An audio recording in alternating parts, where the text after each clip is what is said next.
This strikes me, though, that there's a theme come out between all of our messages this morning, which is short-term action versus long-term investment. HR has often been about sorting out today's problems with people, as opposed to thinking about human resources is to do with resourcing the organization, creating an environment where things will actually happen into the future. And I think Rudi puts it beautifully in terms of the circular economy. Are we going to be here? Are our children? What are we doing now for our children and grandchildren?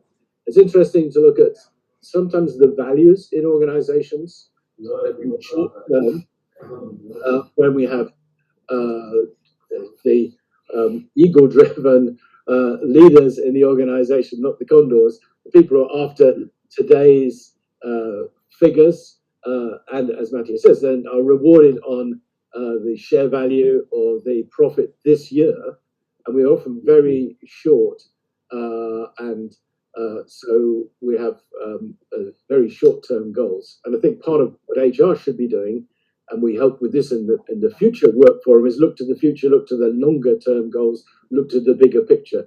We're not individually going to solve the problem of a warming planet, but we can do our piece. And I sometimes look at like family firms, organizations where they are looking to the future, because I'm not just the chief executive wanting to make money myself.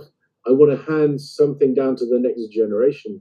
That's quite interesting, looking at the values and the way some of them work in the middle-sized companies in some countries, Germany in particular, where those companies have implement longer-term views of the world.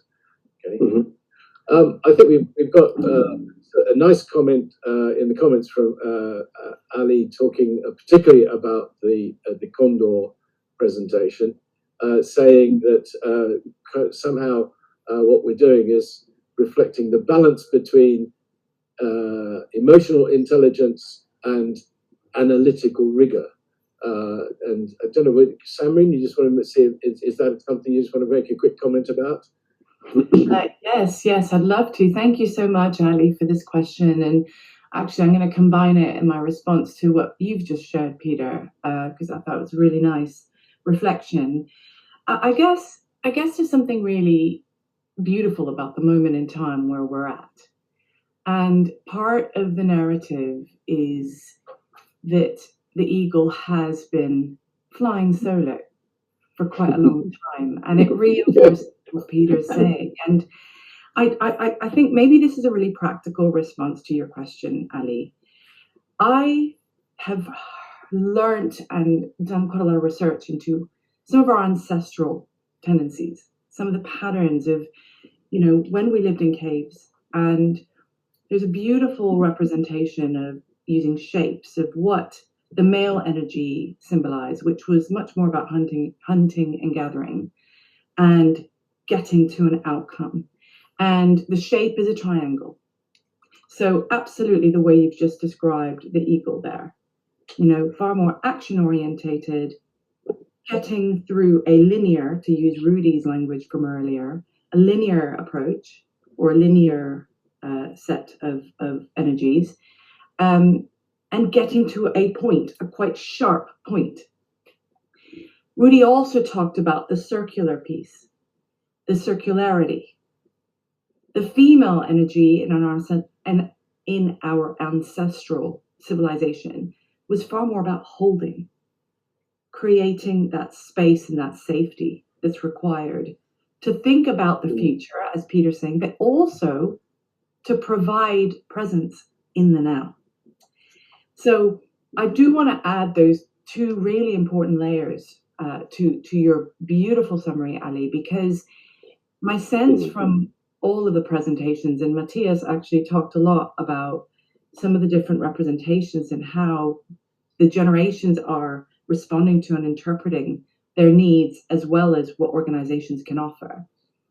And again, I don't like to simplify it by presenting polarities, but along that spectrum, there are some of the clear requirements to have security and safety now, And then there are also some of those implications for how we build for the future. And I feel that the condor and the eagle just help bring and symbolize some of the different energies that we might use to bring that thinking now as well as into the future, but also in tuning into our behaviors and our patterns. Thanks, Samreen.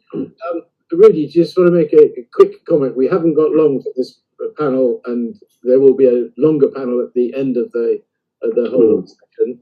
But Rudi, just a quick comment on how can HR be more forward, future-looking in terms of helping with sustainability?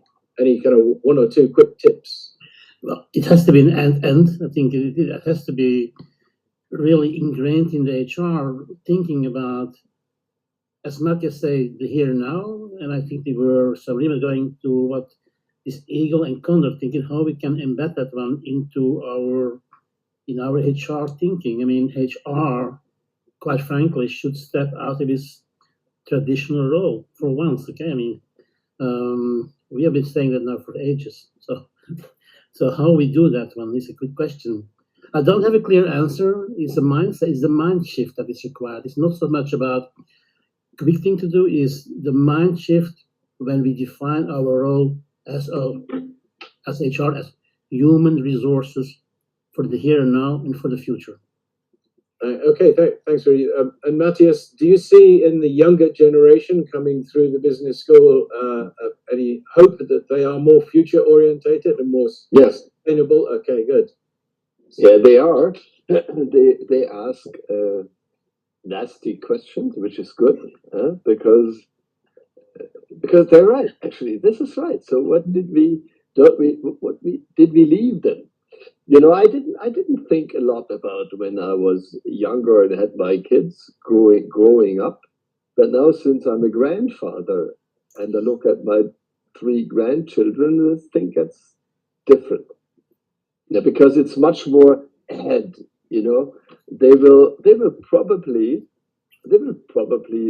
live to the next centennial. So they will probably be alive in 2100, which I won't. And this makes the perspective totally different. And what can we do? And actually what we in HR can do are 2 things. One is we can ourselves be more future oriented. So use less resources, change our processes to make them more digital and less paper consuming, blah, blah, blah. This is a normal thing. We can try to use public transport. By the way, which I did this morning, that was not a good idea because I got stuck in the snow.